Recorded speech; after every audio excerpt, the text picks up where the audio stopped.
Hei, salutare tuturor și bine ați revenit!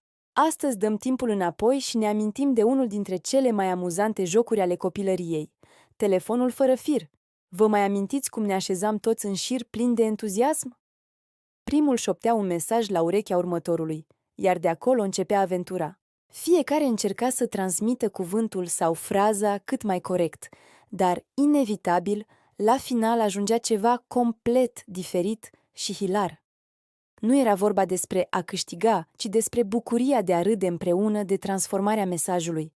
De la pisica aleargă prin curte, ajungeam la mașina zboară peste tarte.